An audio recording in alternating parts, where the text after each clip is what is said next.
Kompleto na po ang listahan ng 12 bagong senador na nanalo ngayong eleksyon 2013. Sina Cynthia Villar, JV Ejercito Estrada at Gringo Nasan ipinroklama na kagabi ng National Board of Canvassers sa PICC sa Pasay City. Ang mainit na balita hatid ni Micaela Papa.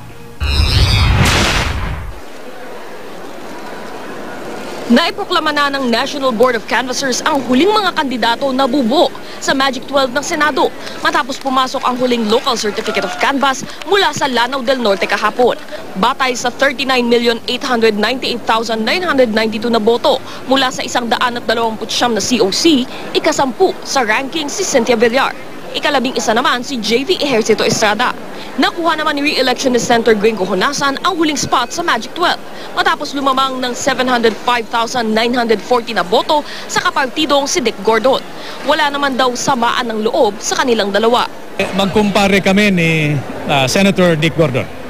And I think wherever he is, wherever we will find ourselves, malaki pa ang gagawin namin para sa bansa. Bittersweet naman daw ang proklamasyon para kay Ejercito dahil isa lang siya sa 3 kandidato ng una na nakalusot sa Magic 12. Pinaghirapan namin yung kampanya namin, no? Hindi tulad ng kabila, talagang easy-easy lang sila, ang puputi nila. Kami talagang hirap na hirap kami. Kaya ano rin, syempre malungkot din kami na yung ibang makasama namin ay hindi pinalad. Si Villar naman aminadong malaki ang inaasahan sa kanya dahil na rin sa kanyang asawang si Senator Manny Villar. Naging Senate President siya, naging Speaker of the House. Iba naman yon. But I will do something also that I want to do. Like, I can promote hanep buhay and jobs. Isinabay din sa proklamasyon kahapon sina Senators-elect Nancy Binay at Coco Pimentel na hindi nakadalo sa kani-kanilang proklamasyon nitong mga nagdaang araw. Hindi raw palalampasin ng dalawa ang unang pagkakataon na maiproklama sila sa kabila ng nauna nilang pagtutol sa umano'y maagang proklamasyon ng NBOC.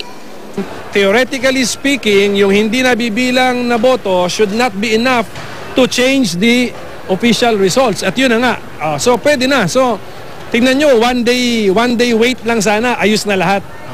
Proclamation, sir. Siyempre, masaya and gusto kong magpasalamat dun sa lahat ng sumuporta dito sa pagtakbo.